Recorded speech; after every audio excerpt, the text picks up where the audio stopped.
by 2030, the connections will start to be made between artificial intelligence and the human brain.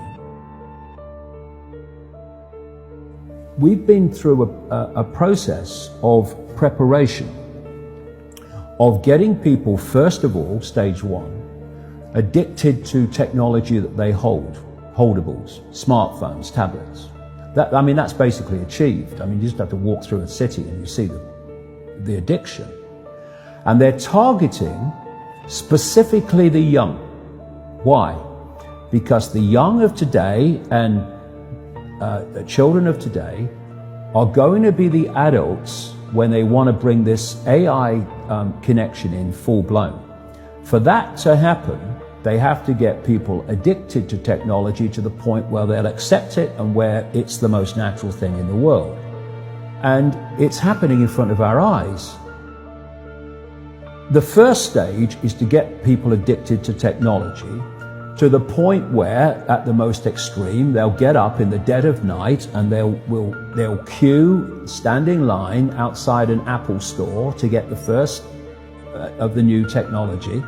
And what they want eventually, and not too distant into the future, is people basically lining up to be connected to AI.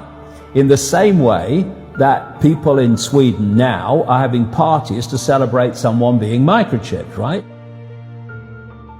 All this connects.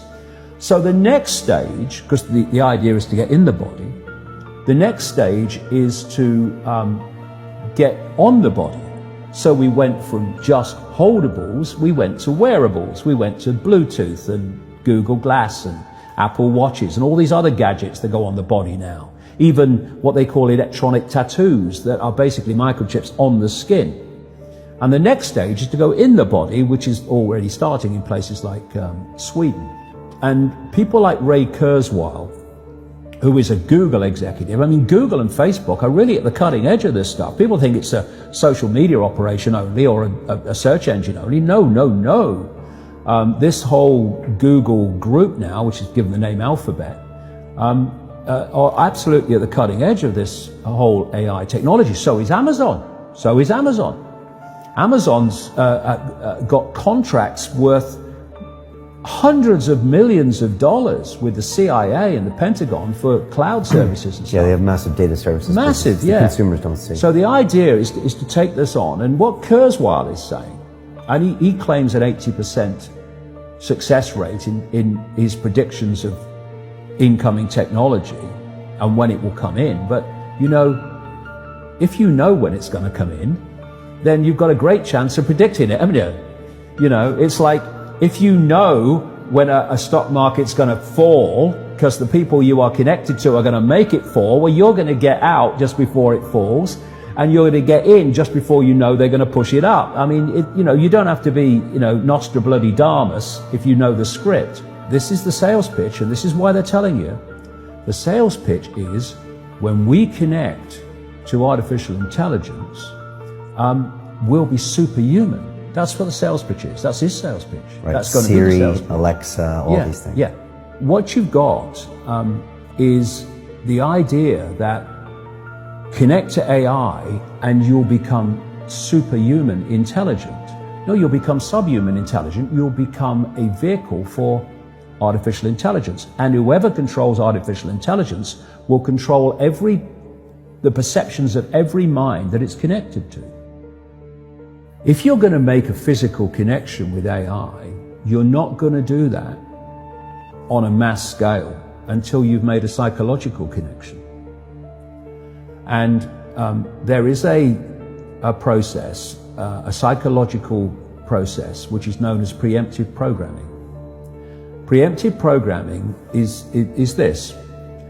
You're going to usher in a world that is so different, so dramatically different to what anyone's been used to, that you're going to have an obvious resistance purely by the chasm of difference between the world people are used to and the world you're taking them into.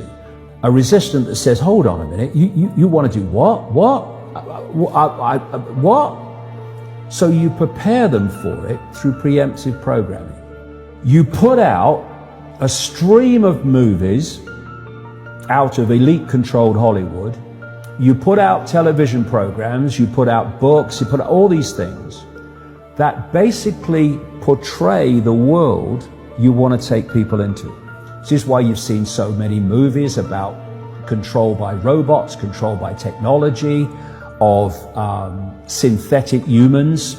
You have the dystopian society being portrayed and portrayed and portrayed. And what that's doing, it's making the subconscious, to an extent the conscious mind, familiar with the world you want to usher in.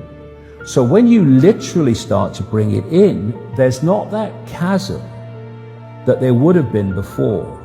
There is almost a familiarity with it because you prepared people by portraying it over and over again in movies. Another part of this psychological connection with artificial intelligence, so we'll accept the outcome that I've talked about, is these Alexas and these Echoes and these so-called office assistants or personal assistants.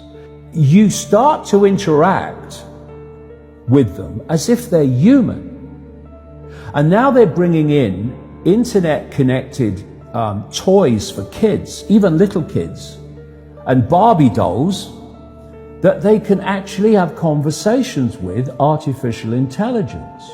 They're now bringing in these robots that are, these synthetic robots that are looking more and more like humans, a lot of them coming in from the East. And this is a whole psychological process of familiarizing us with artificial intelligence, to getting people to interact with it until it becomes the most natural thing in the world. By 2030, the connections will start to be made between artificial intelligence and the human brain. And the human brain will be connected to what he calls the cloud.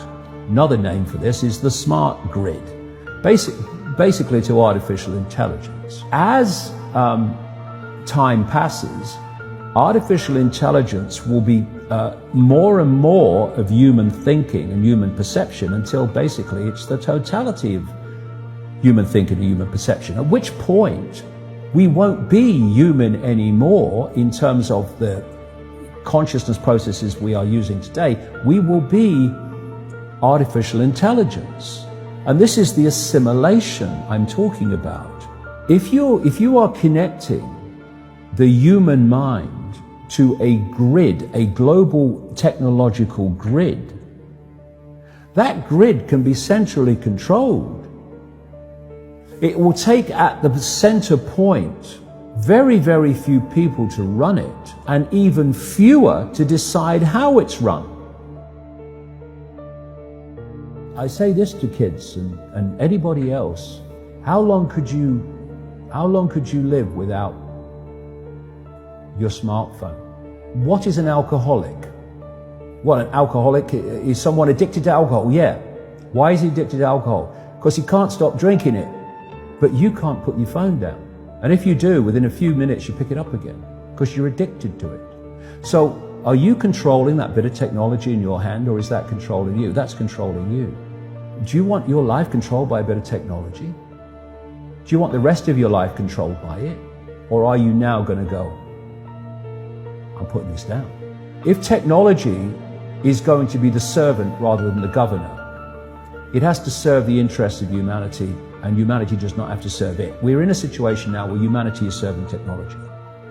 And it will be serving AI. Increasingly, it is serving AI in its algorithmic expression.